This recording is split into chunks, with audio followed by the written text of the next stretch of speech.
বাংলাদেশিদের জন্য বিশ্বের দ্বিতীয় বৃহৎ শ্রমবাজার সংযুক্ত আরব আমিরাতে প্রায় ১৩ থেকে ১৫ লাখ প্রবাসীর বসবাস। প্রবাসী দেশীয় খাদ্যপণ্যের সন্ধানে বিভিন্ন মার্কেটে ছুটে যান তারা।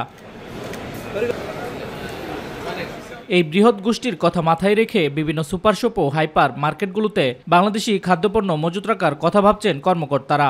I know Bangladeshi manufacturers are building a lot of things for the European and American consumer market and their brands.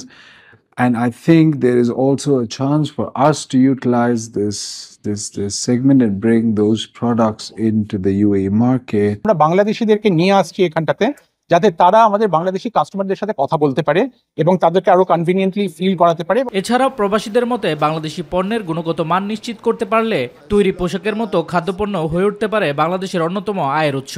বাংলাদেশের পণ্যের প্রতি তাদের আলাদা রকম একটা চাহিদার জায়গা রয়েছে।